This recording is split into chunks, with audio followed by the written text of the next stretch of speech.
আসসালামু আলাইকুম। সবাই কেমন আছেন? আশা করছি আল্লাহর রহমতে সবাই ভালো আছেন। তো আমার হাতে যে ফোনটি আপনারা দেখতে পারতেছেন, এই ফোনটির কিন্তু ব্যাক ক্যামেরা ঠিক আছে। ফ্রন্ট ক্যামেরাতে দিলেই কিন্তু এটি হচ্ছে যে আর ফ্রন্ট ক্যামেরা আসতেছে না।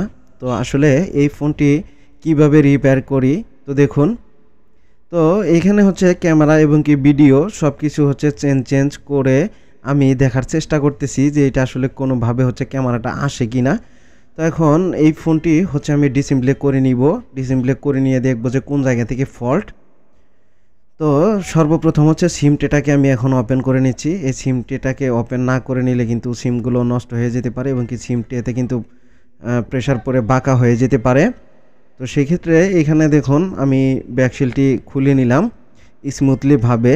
এখানে হচ্ছে এক এক করে প্রত্যেকটা স্ক্রুগুলোকে খুলে নিব। তো এখানে হচ্ছে অনেক সময় আমরা যে ভুলটা করে থাকি, কারণ হচ্ছে স্ক্রু অনেক সময় থাকে আমরা প্রেসার দিয়ে কিন্তু চাপাচাপি করি, অনেক সময় কিন্তু এই অবস্থাতে ফিঙ্গারগুলো ছিঁড়ে যায়।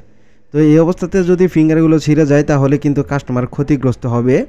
তো এখন আমি হচ্ছে এই মাদারবোর্ডটিকে সরাসরি ডিসপ্লে ফ্রেম থেকে বের করে নিব। ক্যামেরাগুলোকে সেপারেট করে নিয়েছি। তো এখন স্মুথলি ভাবে কিন্তু এই বোর্ডটিকে এখান থেকে হচ্ছে বের করে নিতে হবে।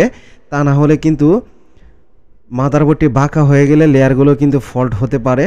তো এখানে হচ্ছে একটু স্টিলের ঢাকনাকে কেটে নিতে হবে, ওইটা কি আমি আপনাদেরকে বোঝানোর চেষ্টা করলাম। তো এখন এটা হচ্ছে পিসিবি স্ট্যান্ডের মধ্যে হচ্ছে এই বোর্ডটিকে আটকে দিলাম যাতে করে আইসিটা ওঠানোর সময় কোনো ধরনের লাড়াচাড়া না করে। তো এখানে হচ্ছে 320 ডিগ্রি তাপমাত্রা এবং কি এয়ার আছে 52। তো দেখুন আইসিটা কিন্তু আমি স্মুথলি ভাবে এখান থেকে উঠিয়ে নিয়েছি, কারণ হচ্ছে এই সময়তে একটু বিদ্যুতের প্রবলেম ছিল, যার কারণে আইসিটা ওঠানোর যে ফুল ভিডিও বা ফুল প্রসেসটা এটা একটু হচ্ছে কাটিং করা হয়েছে, কারণ এই সময়তে হচ্ছে বিদ্যুতের একটু প্রবলেম ছিল। দেখুন আইসিটা ওঠানোর পরে এখানে কিন্তু হিউজ পরিমাণ ব্ল্যাক পেস্ট কিন্তু এখানে আমি দেখতে পারতাছি। এই ব্ল্যাক পেস্টগুলোকে হচ্ছে আমাদের ক্লিন করে নিতে হবে। এই ব্ল্যাক পেস্ট হচ্ছে এখানে দিয়ে দেয় যাতে করে হচ্ছে এই ফোনটি যখনই পানিতে পড়ে যাবে তখন যেন এই আইসির ভিতরে কোনো ধরনের ওয়াটার প্রবেশ করতে না পারে। তো এইখানে ওয়াটার প্রবেশ যদি করে তাহলে কিন্তু এই আইসিগুলো কম সময়ের মধ্যে কিন্তু ড্যামেজ হয়ে যাবে, যার কারণে কোম্পানি কিন্তু এই সেফটিগুলো দিয়ে থাকে। তো এগুলো হচ্ছে যে এই আঠাগুলোকে ক্লিন করে দিতে হবে। ক্লিন করে পুনরায় আবারও এই আইসিটাকে ইনস্টল করে দিব, কারণ এই বিষয়টা হচ্ছে আমি আপনাদেরকে দেখাইতে চাইছিলাম। এখানে অবশ্য বর্ণীয় ডায়াগ্রামের মাধ্যমে আমি টেস্টিং করে নিয়েছি যে কোন লাইনটা ফল্ট। তো এখানে একটি লাইনে হচ্ছে আমি এখানে কোনো জিআর ভ্যালু পাইনি, তো যার কারণে হচ্ছে আমি সিপিইউটাকে রিবোলিং করতেছি। আর যে লাইনটাতে জিআর ভ্যালু ছিল না ফ্রন্ট ক্যামেরার, তো ওই জিআর ভ্যালুটা হচ্ছে যে এটি সিপিইউ থেকে আসে এবং কি হচ্ছে সিপিইউর নিচে একটি বলের সাথে এটি সংযুক্ত হয়েছে। তো সেই কারণে হচ্ছে আমি সিপিইউটাকে সরাসরি উঠিয়ে দিচ্ছি। আবার অনেকে হচ্ছে আইসিগুলো ড্রিল করেও কিন্তু এই লাইনগুলো বের করে থাকেন। তো আইসিগুলো ড্রিল করে বের করে দিলেও কাজ হয়, কিন্তু উঠিয়ে কাজ করে দিলে এটাও ভালো হয়। কিন্তু হচ্ছে যে এই আইসিগুলো যখন আমরা উঠে কাজ করি, কারণ হচ্ছে এই কাজগুলো আমাদের করতে করতে কিন্তু একটি অভ্যস্তে আমরা পরিণত হয়ে গেছি, যার কারণে এটি উঠাইতেই সহজ মনে হয়।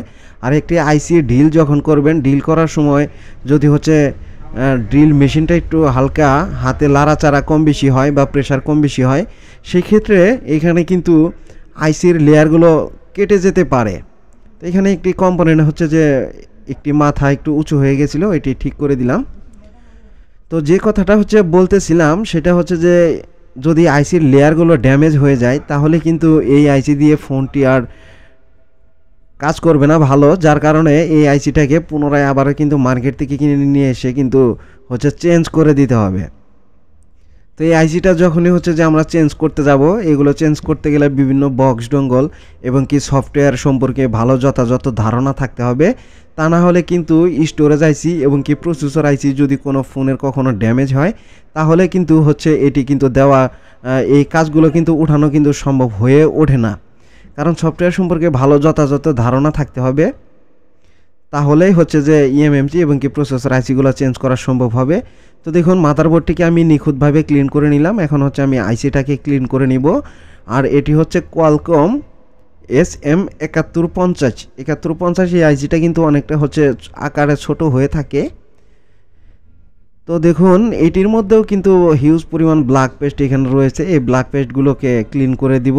তো এখানে হচ্ছে লিকুইড পেস্ট আমি দিয়ে দিলাম, যাতে করে হচ্ছে যে আইসির বলগুলো এগুলো যথাযথ ভালো থাকে, পরে হচ্ছে প্যারা নিয়ে ক্লিন যেন না করতে হয়। তো দেখুন এইখানে হচ্ছে যে আইসিটা এখন যে অবস্থাতে আছে, আমি আস্তে আস্তে করে সোল্ডারিং আয়রন দিয়ে এইভাবে করে বলগুলোকে হচ্ছে একদমই স্পষ্ট করে দিচ্ছি। তো এখন সোল্ডারিং ওয়্যার দিয়ে আমি এই আইসির বলগুলোকে একদম নিখুঁতভাবে সমান করে নিব। তো এই আইসির বলগুলো যদি হচ্ছে একদমই নিখুঁতভাবে সমান করে নেওয়া হয়, তাহলে হচ্ছে যে বল করতে কিন্তু প্রবলেম হবে না, একটি বলও মিসিং হবে না। এটি কিন্তু একটি কৌশল। তো এখানে দেখুন একটি বলও কিন্তু অস্পষ্ট কিন্তু এখানে আমি দেখতে পাচ্ছি না। তো এখন হচ্ছে আইসিটা ক্লিন করা শেষ হয়ে গেল। এখন আমি এটাকে হচ্ছে রিবোলিংটা করে নিব। তো দেখুন আমি আইসিটাকেও রিবোলিং করে নিচ্ছি, কারণ আইসিটা রিবোলিং প্রসেসটা দেখাতে গেলে অনেকটা বেশি সময় লেগে যায়। তো আসলে এই অংশটুকু একটু স্পিডটা বাড়িয়ে দেওয়া হয়, যার কারণে হচ্ছে যে আপনারা স্বয়ংসম্পূর্ণ এইটুকু দেখতে পারেন না। তবে হচ্ছে আইসিটা যদি রিবল করতে না পারেন, তাহলে তো এই আইসিগুলো আসলে খুলে এটি হচ্ছে নষ্ট করা ছাড়া আর কোনো কিন্তু ওয়ে থাকবে না। তো বল করা কিন্তু যথাযথ আপনাদেরকে শিখতে হবে। তো দেখুন আমি হচ্ছে যে 100% নিখুঁতভাবে এই প্রসেসরটাকে আমি রিবোলিং করে নিয়েছি। এখন আমি মাদারবোর্ডের সাথে ফিক্স করে দিব। এই মাদারবোর্ডের সাথে ফিক্স করে দেওয়ার পরে দেখব যে এই ফোনটির যে ক্যামেরা প্রবলেম ছিল এবং কি যে লাইনটিতে হচ্ছে জিআর ভ্যালু ছিল না, ওইটাতে জিআর ভ্যালু আসছে কিনা এইটা হচ্ছে আমাদেরকে সর্বপ্রথম আগে দেখতে হবে। তো এখানে যদি জিআর ভ্যালুটা আসে, তাহলে হচ্ছে যে ফ্রন্ট ক্যামেরাটা 100% কাজ করবে। আর বিগত দিনে হচ্ছে এই ফোনগুলোর আমি অনেকগুলোই কাজ করেছি, কারণ একটি লাইনে এখান থেকে হচ্ছে ফল্ট হয়। ফ্রন্ট ক্যামেরার একটি লাইন ফল্ট হলেই বেশিরভাগ সময় আমি একটা লাইনে অতিরিক্ত সময় পেয়ে থাকি, যার কারণে হচ্ছে এই প্রবলেমটি হয় এই মডেলটিতে। তো রিবোলিং করে দিলে হচ্ছে সলভ হয়ে যায়। তো আইসিটা হচ্ছে আমার ইনস্টল করা শেষ হয়ে গেল। এখন আমি মাদারবোর্ডটাকে একটু ওয়েট করতেছি ঠান্ডা করার জন্য। তো এখানে সাথে আমি কুলিং ফ্যান ওখানে রেখে দিয়েছি। তো মাদারবোর্ডটি কিন্তু যথাযথ মনে হচ্ছে ঠান্ডা হয়েছে। এখন আমি হচ্ছে 4 ও 5টাকে ক্লিন করে দিচ্ছি। এখানে অবশ্যই ক্লিন করে দিতে হবে, ক্লিন করে না দিলে কিন্তু এখানে যখন পেস্ট থাকবে, তখন কিন্তু এই আইসিগুলো হচ্ছে যে অল্প হিটেই কিন্তু বলগুলো কিন্তু নষ্ট হয়ে যেতে পারে, যার কারণেই খুব ভালোভাবে ক্লিন করে দিতে হবে। তো এখানে থার্মাল পেস্ট দিয়ে উপরে যে ঢাকনাটি ছিল আইসির, ওই ঢাকনাটাকে আমি লাগিয়ে দিলাম, যাতে করে হচ্ছে যে হিটটা প্রুফ হয় অনেকটা। তো এখন ডিসপ্লে ফ্রেমে আমি মাদারবোর্ডটাকে লাগিয়ে নিব, একেবারে হচ্ছে ফুল ফিটিং করে নিব, কারণ বিগত দিনের অভিজ্ঞতা থেকেই হচ্ছে যে এই ফোনটিকে আমার চেক করা প্রয়োজন মনে হচ্ছে না। কারণ হচ্ছে যে আমি মোটামুটি 90% শিওর বা 99% শিওর হয়ে গেছি যে এই ফোনটি হচ্ছে যে ঠিকঠাকভাবে রান করবে এবং কি ফ্রন্ট ক্যামেরার যে প্রবলেমটি, এই প্রবলেমটি সলভ হয়ে যাবে। যার কারণে হচ্ছে এটি আমি রান করে দেখানোর কোনো কিছু নাই। আর যেহেতু ফোনটি রানিং ছিল, এটা হচ্ছে যে ফার্স্ট টাইমে কিন্তু আমি আপনাদেরকে দেখিয়ে দিলাম। এখানে সুন্দর করে হচ্ছে ফিঙ্গারপ্রিন্টটাকে আমি বসিয়ে দিচ্ছি, আপনারাও এভাবে করে বসিয়ে নেবেন।